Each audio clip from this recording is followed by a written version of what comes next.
Hey guys, welcome back to Guys That Magic. It's me, it's Steven. We're joined by Shane and David. Say what's up, guys. Yo. What's up, nerds? Today we had a spoiled set. How do you guys feel about that? Quite the dump. It is a lot of cards to talk about. But boy, were we Uh, excited, Steven. I mean, I'm excited too. If there's anything I love talking about, it's Magic. First thing I want to bring up is of all the cards we kind of saw spoiled, it seems like a lot of Planeswalkers lost their spark, question mark? Uh-oh. All right, so let's go ahead and get this first card out of the way. This is part of a bundle for the promo version.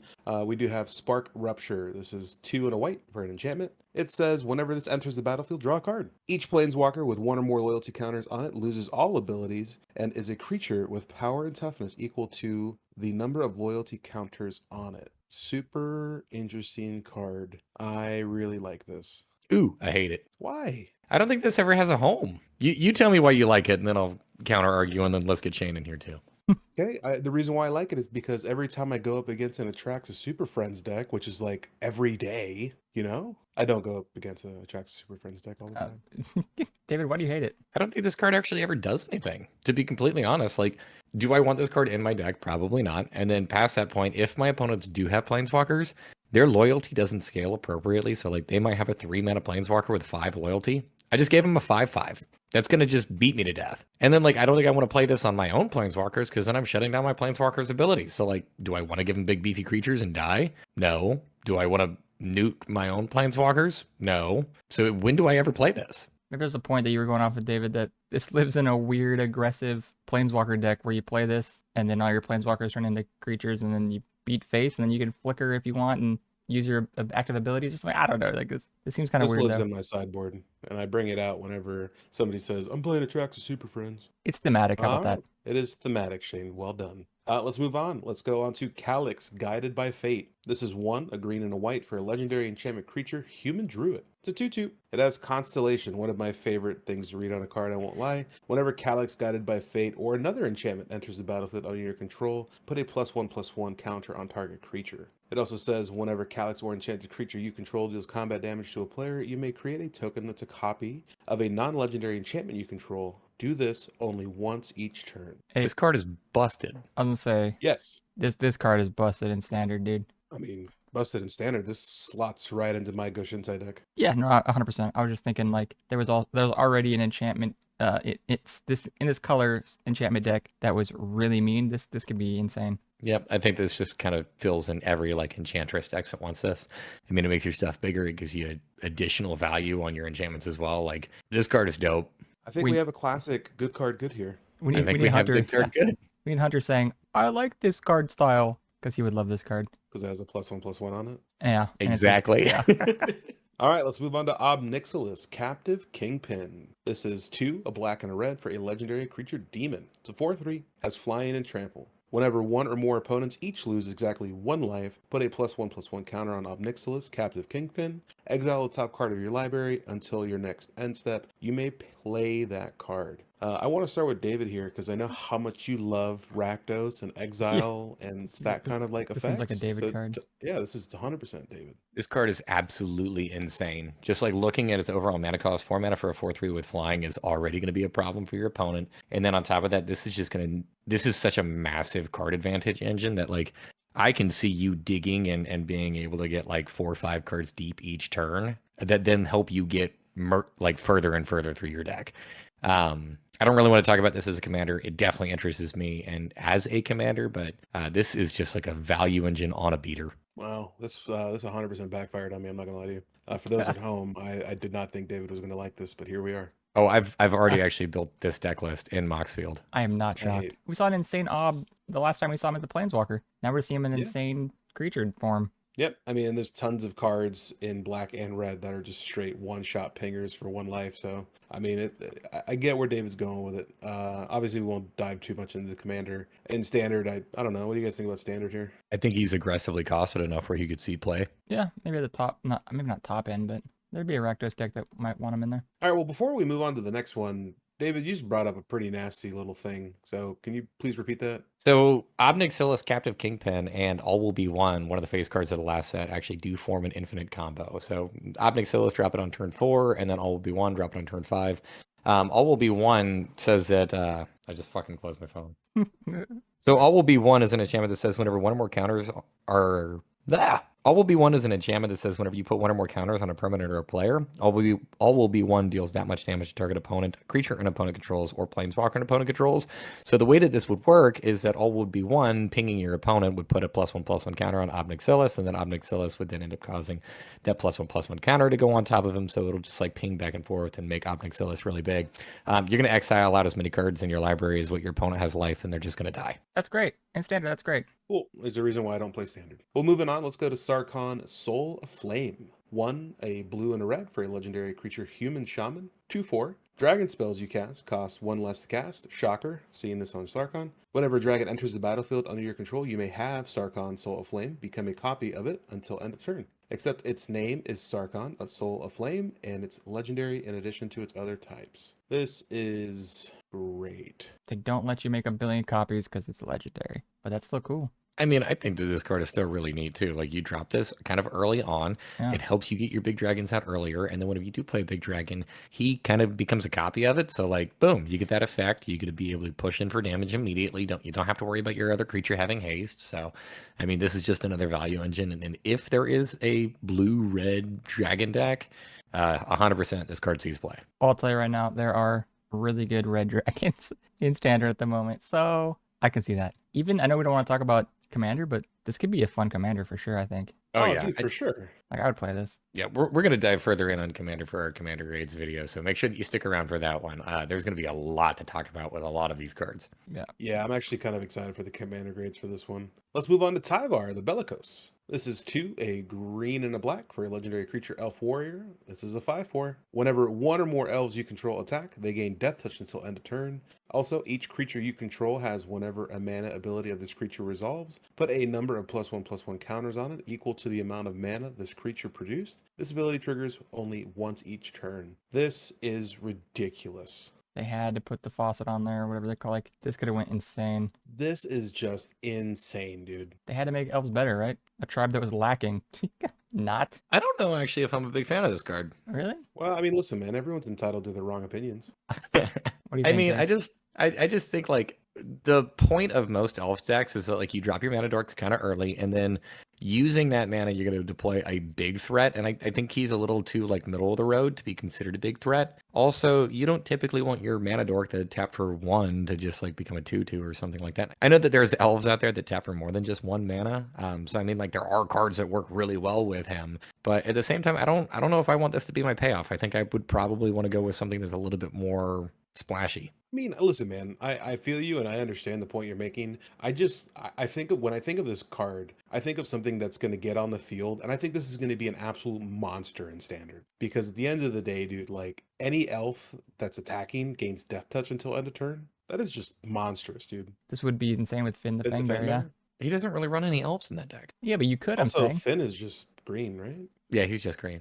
Well, you could put Finn in that deck then. It seems like it'd be a missed opportunity where he cares about things having death touch, right? All your shit has death touch. I mean, it's an upside, yes, but I don't know. I'm just still not really high on this card. And also from a standard perspective, I mean, we don't really get 1 mana dorks anymore. I mean, we got one what was this Dominaria set? I think actually it was just Dominaria. That was the last time that we saw a mana dork, like just 1 mana dork in standard. So I don't think they're coming back anytime soon. Maybe we'll see more. You never know.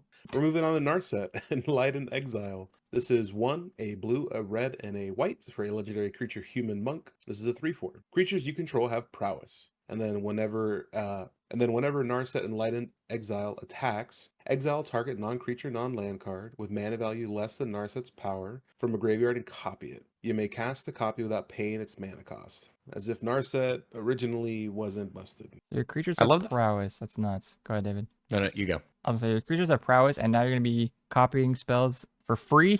That's stupid, dude. Whenever you copy a spell for free, it's good. This card's gonna be great as a commander. Kind of. It does have a little bit of a weird workaround. So like it does care about its power. So looking at just the card on its own, unless you're pumping it, you're only grabbing something that's 3 CMC or 3 mana value or less. It does say a graveyard though, so it's not restrictive to your own. This is the tongue twister though, dude.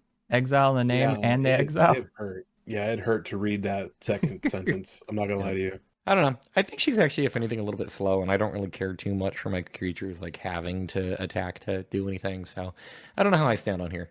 What I will say is I think that this card will probably be pretty good in standard just because we just had the Monastery Mentor and then Third Path Iconoclast into standard. And I think with this added to it, it's going to be a reckless turn of events. A reckless turn of events. Moving on to the next card, we have Samut, Vizier of Naktamun. This is 1, a red and a green for a legendary creature, Human Warrior Cleric. She's a 2/3. She has First Strike, Vigilance, and Haste. She also says, whenever a creature you control deals combat damage to a player, if that creature entered the battlefield this turn, draw a card. Haste matters. Dum. Dum dum dum dum dum dum. I mean, she triggers on herself, but I don't like this card. I don't think Yeah. haste matters as a thing. It's gonna be a thing, dude. It's gonna be a thing. This is Gruul, man. I know, Come on. but still, dude. I don't know where you play this. I only think about, Commander. I mean, this will be kind of fun in, maybe some standard games because when she comes down, First Strike, Vigilance, Haste, 2/3. No, it's not terribly strong, but there are a lot of cards that can pump. So here we are. Yeah, I guess you get to draw a card. I mean, it's not the most insane payoff, but still a good payoff. I think we have our first case of average card average. Yeah, I'm ready to move on. Unless I'm missing something. Nope, I don't think we're missing anything. You know what we're not missing? Karn, Legacy Reforged. This is 5 mana. Legendary artifact Creature Golem for a star. Karn, Legacy Reforged power and toughness are equal to the greatest mana value among artifacts you control. At the beginning of your upkeep, add colorless for each artifact you control. This mana can't be spent to cast non-artifact spells. Until end of turn, you don't lose this mana as steps and phases end. Really interesting card for standard. It's kind of cool. Interesting card all around. Yeah, that's a very interesting card. Artifacts matter, and you're gonna get some free mana. I'm guessing that's really good for combos. I don't play combos. That's got to be good. Always good, man. I mean, if you just like straight up in an artifact deck, that's going to be quite a bit of mana that you can then just use to just dump back into the game. Also, this is at minimum going to be what, a 5/5 because he checks himself. True. Real quick too. Also, the artwork on this, those are Mirrodin's 5 Sons, or I guess New Phyrexia's 5 Sons, whatever we're going to call this playing now. You're gonna have to help me with this story, dude. He's on Phyrexia with this. Oh, okay. Yeah, I don't know what else to say about this card because I think it's good, but yeah. I'm going to go with you on this one, Shane. I'm not sure what else to say. I mean, obviously, if we're thinking about standard, I mean, this is a 5 mana 5/5. And at the beginning of your upkeep, you get some cool mana for, each artifact you control. So, I mean, there's that. I mean, it's cool. It's like a Blink Moth Urn that doesn't help your opponents out. So that's neat. All right, Karn, more to be determined. Next up, we have Kiora, Sovereign of the Deep. This is 3, a green and a blue for a legendary creature, Merfolk Noble. 4/5, Vigilance and Hunter's Favorite, Ward 3. Whenever you cast a Kraken, Leviathan, Octopus, or Serpent spell from your hand, look at the top X cards of your library, where X is that spell's mana value. You may cast a spell with mana value X. You may cast a spell with mana value less than X from among them without paying its mana cost. Put the rest on the bottom of your library in a random order. This looks like a lot of fun as a commander. I know we don't want to dwell on that, but you'll be playing really big fatties and then hopefully ripping off more big fatties at the top. There's gonna be a fat whip potential, but man, when this thing is gonna hit, it's gonna hit. I knew you were gonna be all over this card. I know. It's because it's not. I'm the what is the player type? Timmy. I'm the one. I want the big smashy creatures, dude. You just like playing Simic, dude. Just say you know what? I do. I mean, this dude has like what, 3 Kraken decks? Yeah, I do. Whatever, dude. I hate Simic. David, tell me why. I mean, I know why this card's bad, but I still like it. I don't think this card is bad. I think that 5 mana is kind of steep and that you're probably not going to be playing this in standard. I just don't think there's going to be support for it there, but we'll talk about Commander later and I have different feelings there. Yes. I like that. That sounds good to me. This is going to be my opinion, David's opinion. All right, let's move on to Nahiri's Resolve. You can't do an inside joke here. You're a cheater, dude. I'm not cheating. I'm just saying, I agree with David's opinion, so my opinion is David's opinion. I think Nahiri's Resolve. Oh, sorry. Go, whatever. No, you're good. I'd say we keep all that. That was great. Nahiri's Resolve. 3, a red and a white. This is an enchantment. Creatures you control get +1/+0 and have haste. At the beginning of your end step, exile any number of non-token artifacts and or creatures you control. Return those cards to the battlefield under their owner's control at the beginning of your next upkeep. I liked it until the end. It's interesting. Yeah? Mm-hmm. I mean, you exile any number, so it's a must, but it's like you don't actually have to do the must, if that makes any sense. Like, you can choose just, hey, you know what, I'm not going to select this creature. Oh, because any yeah, duh. Okay. So like, I don't know, this works really well with the card that we talked about earlier. What was it, Samut, where all your creatures gonna have haste. It gives them an additional pump, and you're now able to like recycle any kind of ETBs that were relevant. They're still gonna be able to get in for combat damage, and you don't have to worry about any like sorcery speed removal from your opponents because it's not gonna matter. Your creature's not gonna be in the board. Sounds like you're back on the Samut hype train, dude. I'm not. This is a 5-mana enchantment. This is a lot to ask for. And I actually don't like this card. I'm just I'm just playing devil's advocate. Oh no, it's happening. I'm starting to like this card. It's contagious. Oh no, it's happening. I really like this card. Yeah, I mean, dude, this slots right into Goshintai for me. At least I you know, just with ETBs mattering in that deck, this card's pretty solid. But Seems let's good. move on to the next one. We have Nahiri, Forged and Fury. This is an aggressive 4, a red and a white. For a legendary creature, Core Artificer, this is a 5/4. Affinity for equipment. Never mind on that cost. I'm just kidding. Whenever an equipped creature you control attacks, exile the top card of your library. You may play that card this turn. You may cast equipment spells this way without paying their mana cost. Whoa. I did say free spells are always good. You did say free spells are always good. This is weird. This is really weird, but I like it. So like you want to be able to rip your equipment off of her second ability there, but if you're not already having equipment in play, she costs 6 mana. So you That's have to true. get equipment down first. Yeah, she's very expensive. Or at least some equipment down, you know? Maybe just like a couple cheapies. And then hopefully you start ripping off the big boys. I don't know, but I just feel like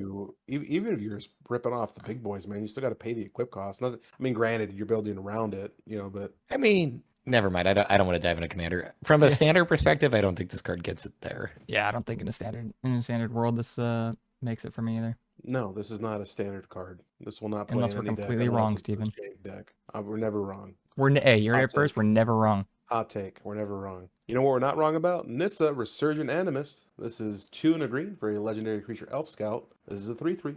It has one of my favorite texts, Landfall. Said that about Constellation, but here we are now. Whenever land enters the battlefield under your control, add 1 mana of any color. Then, if this is the second time this ability has resolved this turn, reveal cards from the top of your library until you have revealed an elf or elemental card. Put that card into your hand and the rest on the bottom of your library in a random order. Whoa. It's Lotus Cobra with Dude, upside. I was But it saying, costs that 3. is that is a strong ability. Holy shit. Cool, so we're all in agreement that this is also not standard? I think that this card is actually probably great. I love Lotus Cobra, and although this does cost 1 more mana, it does have some extra upside there. So I think this might get there. I think this might be seen in standard as well. No. You don't play standard. You don't know, Steven. Yeah, I mean, but I know, you know? He Hunter knows. would agree with me right now saying this will probably be seen in a green deck. Like, Yeah, that's not in standard. I don't know. I think this, I don't know, man. This is pretty good. So anytime that you play a land, you're going to add that extra color of mana too. So not only are you ramping, but it also fixes you.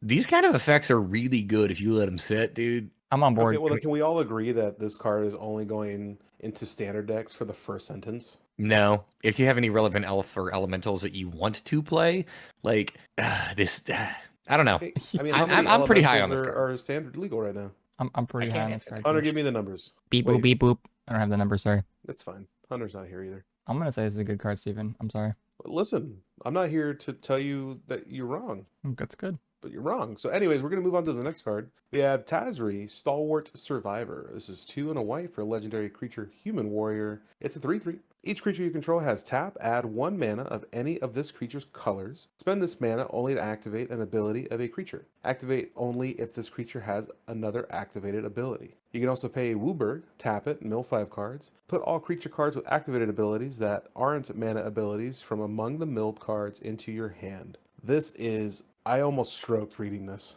I think you kind of did stroke reading this. Do you want to say activate or activated abilities one more time? I don't. I don't like anything that this card is doing. It's really weird. It's really restrictive. It can't actually be tapped to pay for its other ability on that too.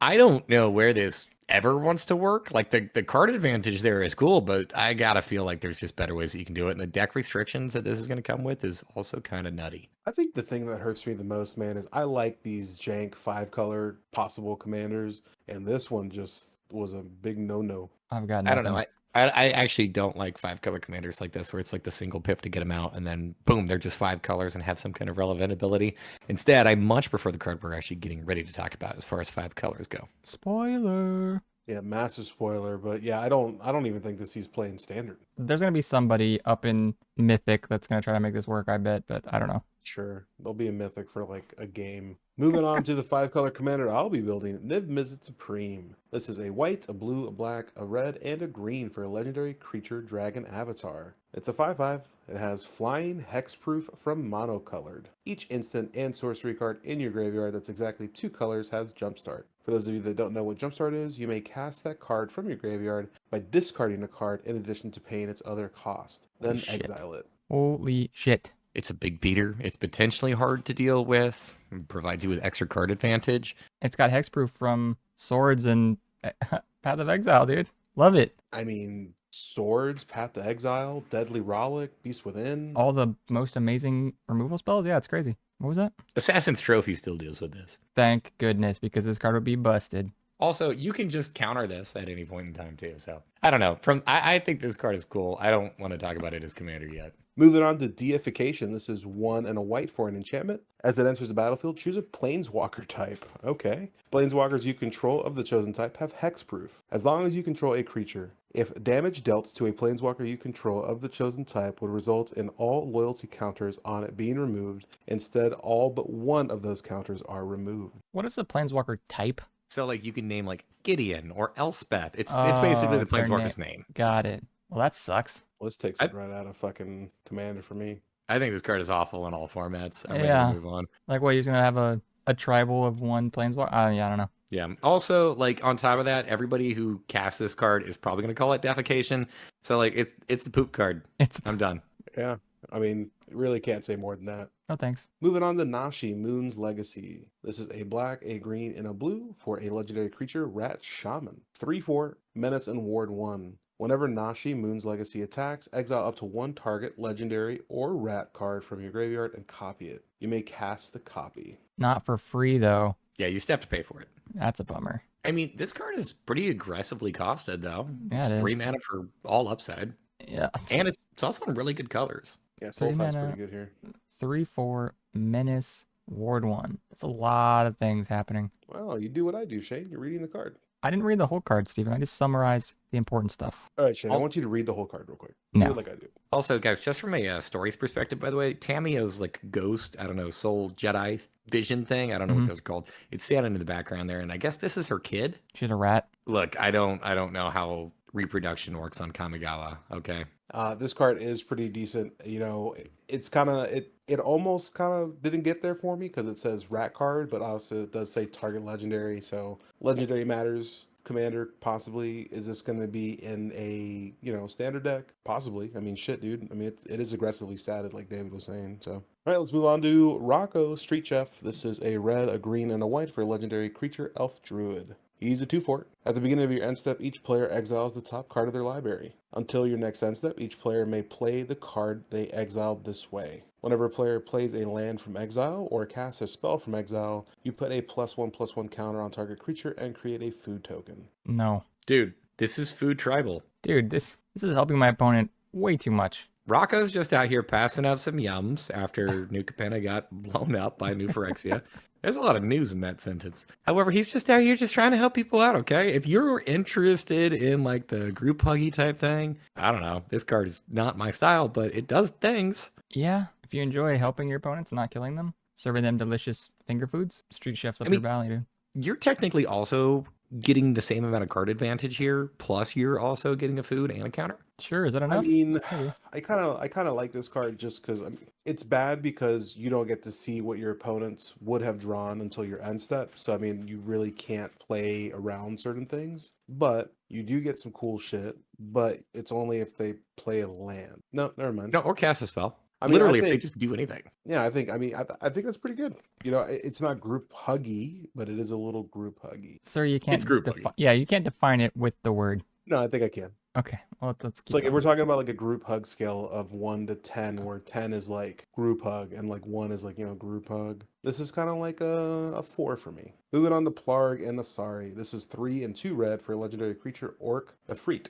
This is a 5/4. At the beginning of your upkeep, each player exiles cards from the top of their library until they exile a non-land card. An opponent chooses a non-land card exiled this way. You may cast up to 2 spells from among the other cards exiled this way without paying their mana costs. I am so much higher on this card. Yeah. It says free. And they don't get the thing that just exiled off too. So like you're just ripping an extra card advantage here. So they're picking the one you don't get, right? Is that what's happening here? Yeah, so they're going to choose which ones you can cast and which ones you can't cast. However, this scales. So like if you're playing in standard, you're only going to be exiling 2 cards.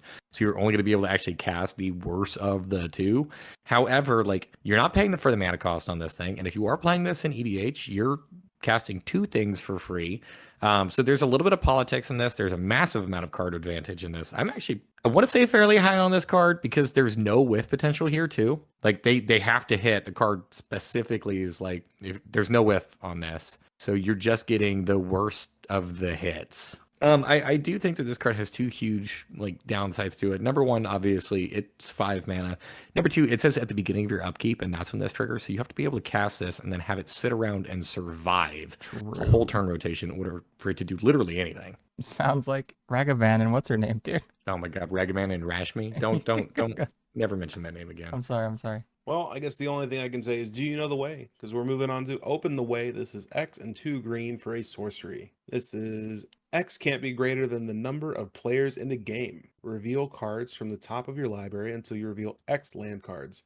Put those land cards onto the battlefield tapped and the rest on the bottom of your library in a random order. Why is this a rare? I don't know. I don't like this card, to be completely honest. Like, I just don't like its design. This is a card to me that it's going in a standard product, but it's very clearly meant to just be played in Commander. Because, I mean, like, do you want to pay 4 mana to get 2 lands? Probably not. I mean, isn't that average? No, not at sorcery speed. I don't know. I'm not a fan of this card. I don't like it based on the principle that this is like a standard product that is like very clearly not pandering to standard players. Yeah, this card's stupid. Shane, you got anything before I move on? It's a lot of a lot of land advantage, but yeah, that's it. Sure. Moving on to Arni Metalbrow. This is 2 and a red for a legendary creature, Human Berserker. This is a 3/3. Whenever a creature you control attacks or a creature enters the battlefield under your control attacking, you may pay 1 and a red. If you do, you may put a creature card with mana value less than that creature's mana value from your hand onto the battlefield tapped and attacking. Now we're talking. Can we just go ahead and pause real quick? The dude the Arni here, this is the second time we've seen him. The first time he was Arni Broken Brow,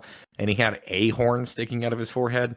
Now he's got 2, so this dude just goes around and fucking headbutts things. He's badass. This man's gonna have some brain damage. He's crazy enough to let me put down some great creatures onto the battlefield. I mean, I'm all here for it. This is like a creature, or I guess a sneak attack on a creature, kind of. You know what I mean? Yeah, just attack with something else, pay the 2, and then you're good to go. I also love that, and Shane's probably going to love this too.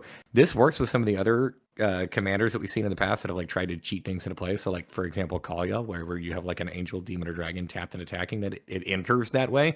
He actually still works with those. You don't say. Well, that card was great. Let's move on to probably one of my favorites, Leyline Immersion. This is 3 and a green for an enchantment aura. This says enchant legendary creature. Enchanted creature has Ward 2 and tap, add 5 mana in any combination of colors. Spend this mana only to cast spells. I love this card. Hopefully that doesn't die, dude. This literally can't even be cast unless you have a legendary creature. Sure, that's hard. It is a 4 mana, sit around in my hand, do absolutely nothing, and then I'm going to cast this and get blown out whenever my opponent kills my legendary creature, and I get 2 for 1. He's got to pay 2 extra. Or not if this is on the stack. That's true. I mean, listen, magical Christmas land over there, okay? Oh. I don't think I want to live in magical Christmas. What if, I mean, your opponent could just board wipe too, and you're screwed. We got 5 mana to use, though. Yeah, but what about all those wonderful activated abilities that I want to sink that mana into that I can't? Build around it. Yeah, I don't think I'm high on this card. This card sucks. Move on. All right. Well, that card was super great. Glad everyone agreed. Let's move on to Rebuild the City. This is, oh my god, 3, a black, a red, and a green for a sorcery. Choose target land. Create 3 tokens that are copies of it, except for 3/3 creatures in addition to their other types. They also have Vigilance and Menace. Jesus. Just so in case you were worried, Steven, that's 6 CMC. Yeah. I know, just the way you were worried. You were... I was worried because that's aggressive, man. 3 tokens that are copies, huh? Is that good enough? I mean, technically, because no, I don't. Never mind. I don't want to talk about this anymore. Well, what if they were like land? What if they're utility lands? Guys, Cabal Coffers is not legendary. There you go. See, utility. Sure. Okay. Cabal Coffers isn't legendary. You know what's better than 1 Cabal Coffers? 3. 4, because I I just mean, made 4. 3 more copies of them. And what if the Cabal Sure, Coffers and were then I 3 have to 3s? also play Herblord, Tomb of Yawgmoth, because at the end of the day, how many fucking basic swamps am I running in a Jund deck? You said it again, David. I know you said it again. Look, this is not my Jund deck, okay? This is my black deck that happens to have a red and green pip in it. Fuck off. I'm not actually very high on this card. Yeah, I'm not talking about this anymore. Shane. I got nothing. All right, moving on to Metropolis Reformer. This is 2 and a white for a creature, angel, cleric. This is a 2/3 with flying and vigilance, and you get hexproof. And whenever it's dealt damage, you gain that much life. It's interesting. No. I feel like it wants to be good, but yeah, like. No. You heard David. He said no. Oh, okay. Sorry. My opinion's gone now. All right, let's move on to Pia Nalar. Fuck you. Just kidding. You don't think this could be decent? Not really, no. Is it too expensive? It's not that it's too expensive. I mean, okay, so 3 mana for a 2/3 flying vigilance. That's cool, and it is a relevant creature type. Like angels actually can angel. very well be a thing. Yeah. Plus, it's a cleric, another relevant creature type, which I think is cool. It's true. I think that you have hexproof is really not a very good effect. It sounds really good on paper because it's like, oh my goodness, man, they're not going to be able to interact with me or burn me.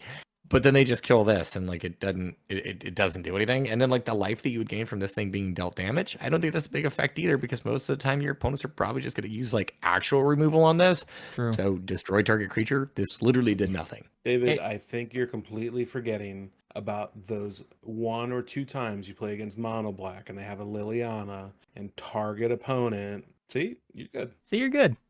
You could also be playing this yourself and then just like blasphemous acting and being like, hey, I got him. I gained 13 life on that. And then my creature still dies. Yep. What about Maybe that's what you do. You drop this down and then you get this indestructible and then you just like target the hell out of it. What about like you can't get poison counters, right? No, you can. You can. Oh, I thought you can't get targeted though. Oh no, Yeah, no. but If there's they tons of cards that still give you poison counters from attacking you. if they smack you with toxic or infect, congrats, you're true. still infected. Ah, fucking sucks. I don't like this card anymore. Moving on to Pia Nalar, a console of revival. This is a red and a white for a legendary creature, human artificer, for a 2/3. Thopters you control have haste. Whenever you play a land from exile or cast a spell from exile, create a 1/1 colorless Thopter artifact creature token with flying. I'm more on board with this card. Thopters. You're gonna have to build around it, obviously, but we saw Faldorn play stuff out of exile. This seems better too. Well, Faldorn.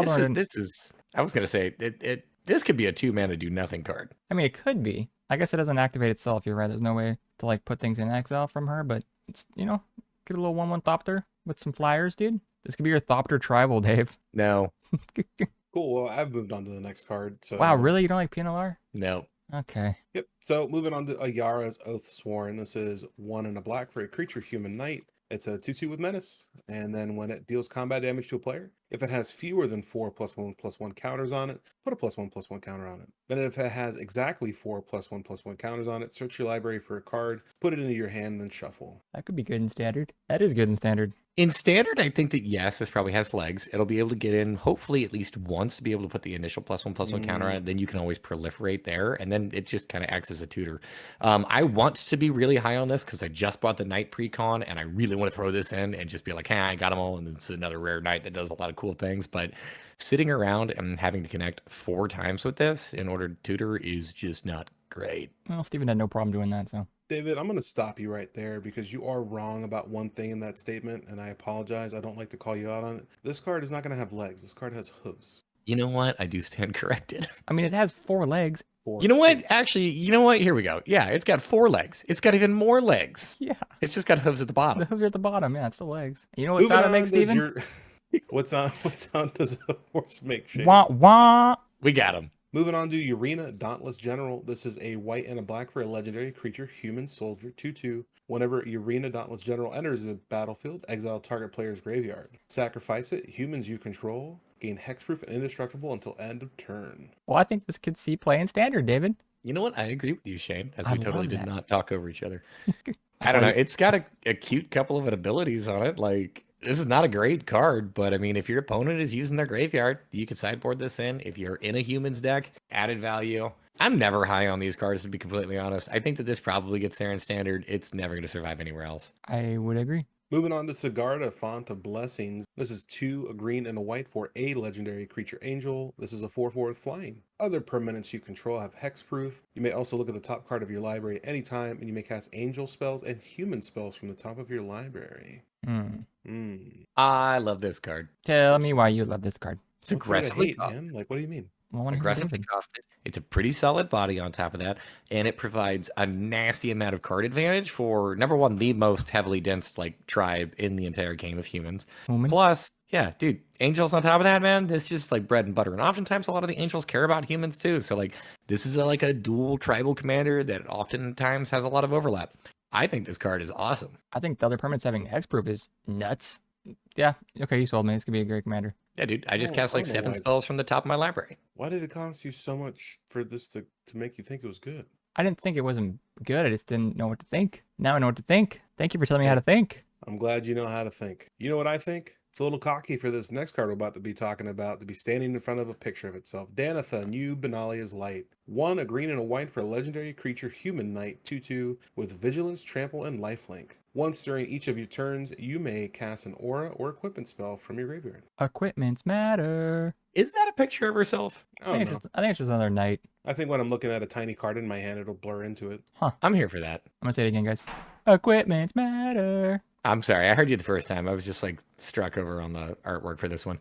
If you're playing like Voltron, dude, this is a great target commander. And like even just like in a standard, if you were playing equipment or aura decks, dude, once again, awesome. You You hate guys suck, dude. when you play auras, right? Because you hate investing and then, oh, the creature's dead. Now it's in the graveyard. Guess what, Dave? You get to replay it now. Exactly, dude. This is why auras need this kind of an effect to be good. Yeah. And like the fact here is that like not only do you get the recursion, but you're also in green, which has like some elements of self-mill, which in a deck like this can also provide card advantage to you. Yeah, good card, good. Let's move on to Drannith Ruins. This is a land. You can tap it to add a colorless, or you can pay 2, tap it, and put 2 +1/+1 counters on target non-human creature that entered the battlefield this turn. This seems like a pretty good land. I like how you don't have to like tap and sack it or do anything like that. So it's a Yeah. repeatable effect. It's a bummer that it entered the battlefield this turn, so like it's gotta probably be later in your game, right? You're not Well, gonna yeah, be because this is essentially going to eat up like 3 of your lands, 1 counting itself, and then 2 other mana sources. and you gotta be tapping them to play the creature, but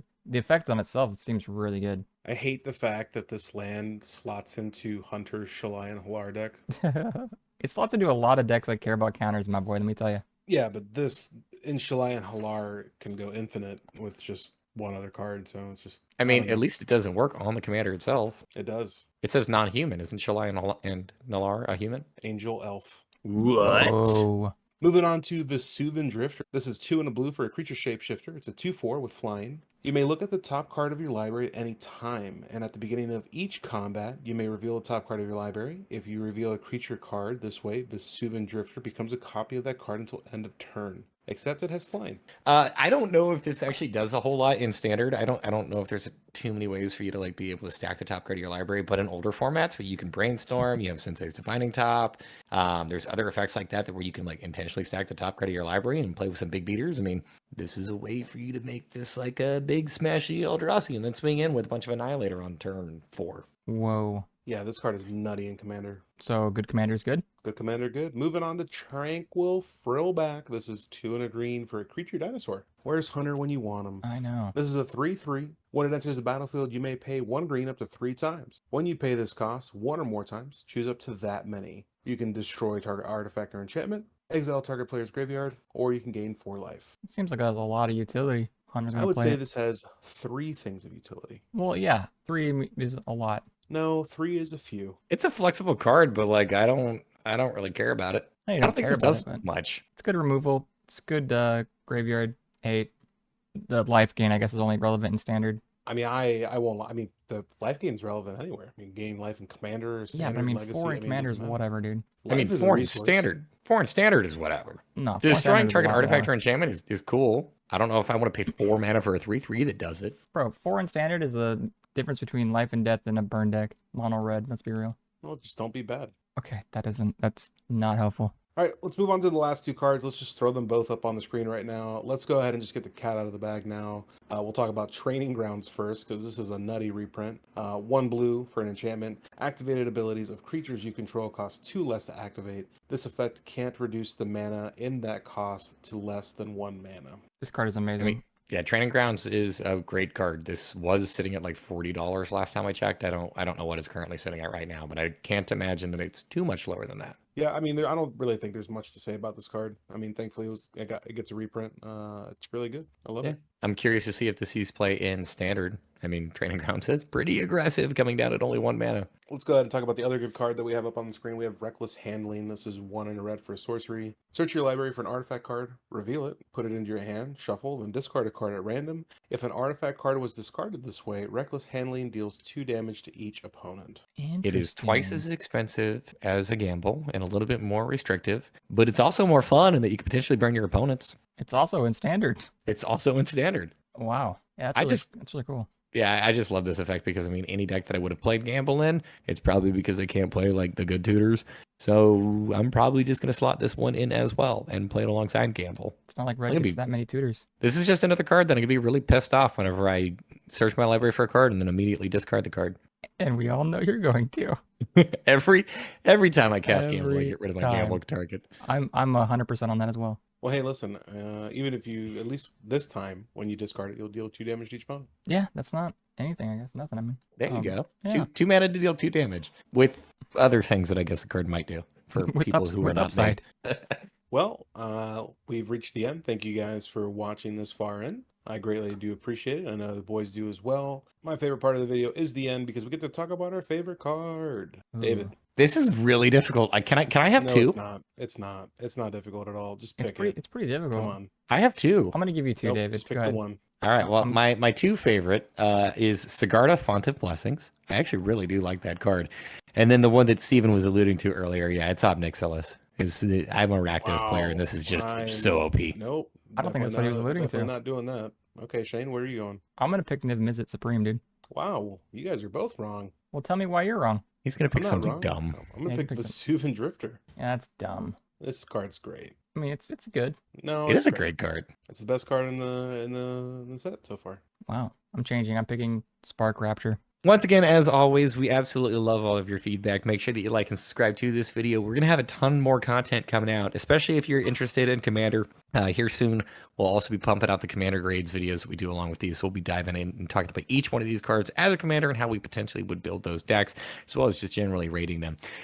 Once again, if you haven't done so already, please make sure that you subscribe to this YouTube channel and follow us on our other social media platforms. We are on Instagram, we are on Twitter, we are on TikTok, and we are also on another one that I can't fucking remember the name of. But follow us on everything. You got all of them. All right, until next time, this has been Guys of Magic. Peace. Bye. Bye-bye.